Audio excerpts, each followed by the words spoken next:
Good afternoon, ladies and gentlemen. Thank you for allowing me to speak to you in this last part of the two-day HKES International Bay Area Summit 2023, the Bay Area Economic Outlook. Just for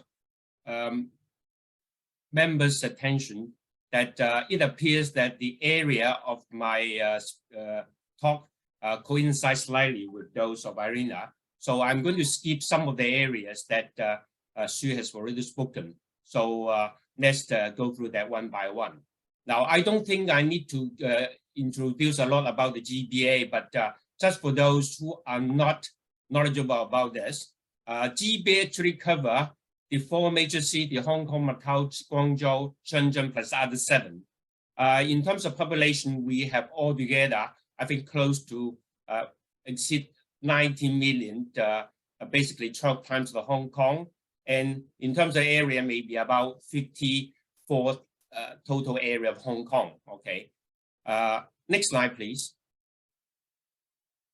Now, this is a slide I like to skip very fast, but because Irina also mentioned about the post-COVID-19 threats. Now, the tech layout that has been widely publicized, obviously not experienced in the Hong Kong SL because we don't have those big giants. I'll explain that later on. And for tech talent, they are always in demand, so we don't have layoffs as yet. Inflation, not much. So, so this is not our threat. Next slide. In terms of the risk, now, basically, we are talking about energy crisis, cost living, rising inflation. Again, although we experience a bit of high energy costs for our domestic and commercial operation, mainly in terms of use of indoors energy or that sort of thing. But basically, the government is handling it in a controllable manner. And the inflation of consumables, yes, it affects us a bit, but the income level of our low-tech workers are still sufficient to extend that to keep ends meet. So that's not too difficult. The important thing, ladies and gentlemen, is the government should have a stable government budget to keep everybody alive and also continue to support the development of the innovation technology industrialization journey. Next one. Okay, this is something that Irina hasn't touched upon, so I speak a little bit in detail. What is this? This shows that the two important columns, one is the global stock markets. The others are who are the leading players of S&P 500. Let's look at the S&P 500. The top 4, basically, they are all tech-based. And amongst the top 10 related to I tried to estimate the portion related to tech because 4 of them already tech, and Fader's investment have some tech, okay, here or there. My estimation was about 7.4 trillion US. It represents 20% of the market cap. Not small at all. Now, you talk about the global stock market. Look at the column on the right. New York Stock Exchange, of course, the highest, left skip number 2. The Hong Kong SL plus Shenzhen add together 7 or 8%. So we are actually ranked third, slightly above Shanghai. Think about as a GBA. And if we're talking about combining the effort of the Shanghai as well, we are just 4% behind NASDAQ. Not bad at all. Now coming back to GBA, with our percentage, we are just slightly less than Eurotech, 5.8 plus London 2.9. So that's the financial situation that we were in 2002. Of course, with the release in quarantine control, both on the mainland and Hong Kong, things changed suddenly, and there will be good news from here on. So I think this could be history behind us, giving the very good news that Irina just mentioned. Next one, please. I think I don't need to labor about this because it is actually a report by HKDDC, and Irina owns the IP, so I don't want to speak a lot about this. But in general, this slide is used to bring out one important idea. If we were to start any industry, how we would do that? The first thing we do it will be tried by our own economy in GBA first. And because of the image and inception of Hong Kong products, Hong Kong services, Hong Kong's innovation, technology, industrialization brand is acceptable in the GBA area, I think we should be okay. So next one. Now I'm going to spend a bit more time on this one. It appears that we've been speaking a lot about the innovation, technology, success of Unicorn Sierra there. But we can just see the what we call the final winners after perhaps 10 marathons. We never noticed who those drop out even in one marathon, or could even get into the qualifying in the last 4 or 5. Now, in the activity chain leading to innovation technology industry, now in Hong Kong, as mentioned by Rina and other speakers, Hong Kong is perhaps a city leading the world because we have a norm of universities here compete the international ranking. To me, I call it the tertiary education Olympics. Not a joke, but it's the fact.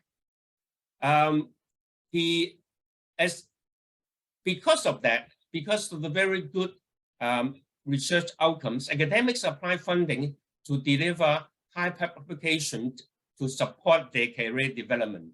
So, and some of those good ones could turn into patents. Now, the staff may reform and approve funding from ITC. Now, I tell you a story. I was in a meeting with one of my good friends in the department of a London university, and through their translation and startup department, this guy asked me, Alex, how come you can't help us to investigate into this? Sorry, I said, I don't know about translation, but I just give you the perspective. If I were the one to look into this one, what are the practical circumstances I'll look into in terms of manufacturing, in terms of marketing, in terms of project and money? And this shows the shortcoming of all the startup and translation process in Hong Kong or perhaps in the world.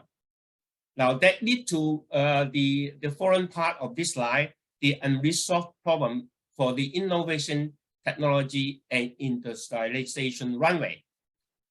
Now, academics running startups, with due respect, a lot of them, if not 100%, maybe 99%, have no experience in translation management and finance. Now, there are also no seasoned professionals to support manage people, money, and time to nurture successors. Now, time after time, we have experienced, sadly, what we call failure cases that academics decide to stop because they don't feel comfortable at all to continue with the translation, and they want to continue with their academic career to have a stable income and retire as a professor so that they will receive their pension, so on and so forth. And those failure cases could have become high flyers or even unicorns. We don't know. We never know because that's not been considered and taken forward. Now, this gives us a very, very big question mark. And how could we complete the ecosystem of the translation in Hong Kong? Not to mention we got startups and then with business penetrating in the GBA. Next one, please. I think the academics will laugh at this, the first part and probably the second as well. Now, my understanding is universities limit consulting hours of academic staff to 20% of the working hours, as I am known by one or two universities. And the university tenure assessment of academics does not take into account industrial cooperation is one of the KPIs. So if we even have issues from the industry requiring experts from the academic to support the translation, there will be no industries able to get support from the universities. That's number one. Number two is the other one. Because of that, it's the chicken egg situation, all right? If the university professors want somebody to help them to do the translation, industries are not experiencing that. So I think we have to look into the opportunities and try to match the academics and industry people so that we will have the opportunity to continue to change and improve on the existing design and technology, what we call ecosystem or basis. Now, from time to time, government technology innovation support players like the Hong Kong Political Council and ATI may not be able to support because most of their areas are in their own expertise like AI, information or special automation, that sort of thing. For peer folks like me, we work on the very fundamental engineering projects, environment, energy, building systems. We got support from nobody. All right. The last thing is if we been able to identify suitable academics to help, and they are eager to support, but because of the tenure system, no chance. Now, ladies and gentlemen, I would like to give you an example. Back in the year 2003, when I was about to be elected as the president of the Hong Kong Institute of Engineers, it was because of SARS. I asked a team of experts to set up the team called SARS Busters. And after they formed the team, they told me, Alex, we don't have anything who knows airflow. I said, you get into a certain department and invite Professor Yogo Lee to join. Who's Engineer Yogo Lee now? He's now the COVID-19 expert of the world, expert to the Hong Kong Medical Department, to World Health Organization in Europe, in USA, mainland CDCs and the like. And these opportunities create heroes. Hong Kong is very strong in the SARS-1, and we stand very strong in the current SARS-19. Next one.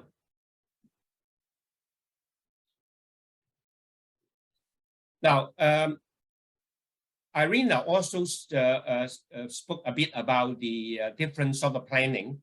Now, I start with the state level. Under the State Council Outline Development Plan for Guangdong, Hong Kong, Macau, GBA, now there will be a world-class city cluster by the 2013 through supporting regional tertiary integration of the Belt and Road Initiative as a world-class cluster. This is State Council plan. Now, within the GBA,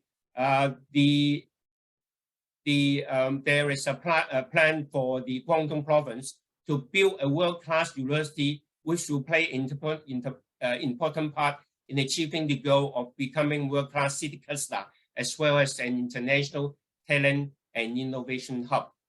The status, ladies and gentlemen, this is already ongoing. You could notice that there are already different campuses of very important leading universities in Hong Kong SAR under the higher education system. Now, in Hong Kong SAR, many of our university cities have high international ranking and strong in science and technology. I don't know which to mention them, but you know who they are. And equally, in the self-financed university programs, all their programs are accredited by the Hong Kong Council for Academic, for the accreditation of academic and vocational qualification with QF rankings. My last government public service, probably a year and a half ago. Now, the government finance and self-finance sector in Hong Kong are probably the best in the world. So they attract a lot of students from the mainland and also Macau and other areas to come to Hong Kong to study. Now, here are the questions, ladies and gentlemen. We have large numbers of undergraduate and postgraduates available for employment to employment market every year. Now, they are available to support many businesses, including our fifth pillar, innovation, technology, industrialization sector. The key question is, are we ready to take them on board?